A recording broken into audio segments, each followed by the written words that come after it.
Kwa jina naitwa Godliver Gwambasa, ni meneja wa RUWASA wilaya ya Kwimba.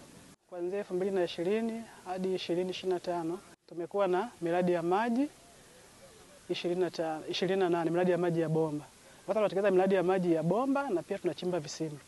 Kwa hiyo tumeshajenga miradi ya maji 28 ambayo kuna iliyokamilika inatoa huduma kwa wananchi na mingine ambayo inaendelea kutekelezwa. Kati ya 28 miradi 14 iko jimbo la Kwimba na miradi 14 iko jimbo la Sumve.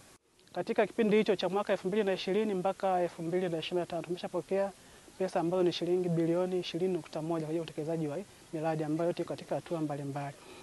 Pia wakati tunaanza asilimia utekelezaji wa asilimia ya maji vijijini, yani upatikanaji wa maji mijini ilikuwa ni asilimia 56. Ila mpaka mwaka jana Disemba ilikuwa ni tumefikia asilimia 77.3 kutokana na miradi mingine ambayo imeshakamilika.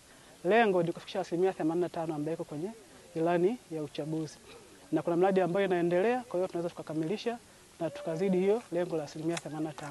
Kwa hiyo miradi ambayo inaendelea ya Shirima, Shikigulo, Nyamilama, Mundi ya Muhurula, Mwankuba Manawe iliyoanza mipya, Bujingwa Shilanono, hiyo kikamilika tutafikia hiyo asilimia 85 na zaidi. Pia tuna programu za uchimbaji wa visima. Tulichimba visima 12 ambavyo vimekamilika, bado tu kufungwa pampu ili na kufanyia miundombinu ya kusambaza maji ili iweze kusambaza maji kwa wananchi. Visima vilikamilika.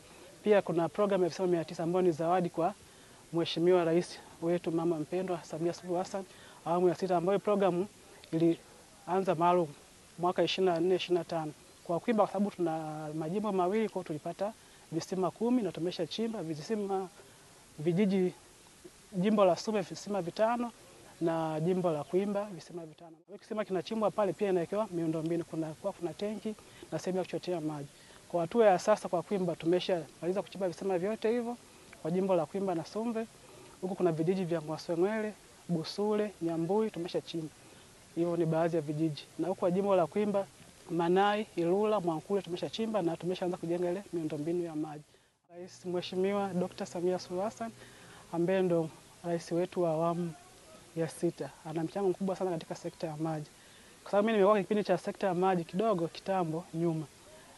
Pesa ambazo tunapokea zilikuwa ni ndogo, lakini toka mama ameingia pesa tunazopokea ni nyingi. Kama mwaka jana sisi tulikuwa na budget kwa wilaya ya Kwimba bilioni 6, lakini pesa tunapokea bilioni 9 ambayo ni zaidi ya pesa ambazo zilikuwa zimetengwa. Kwa hiyo mama ana mchango mkubwa sana, tunamshukuru sana katika hili na aendelee pia kuiona sekta ya maji, kwa sababu tatizo la maji bado ni kubwa sana. Hatujafikia hatua ya kusema kila mtu mpaka kwenye kitongoji anapata huduma ya maji, ingawa bado miradi iko mingi na mingi inaendelea.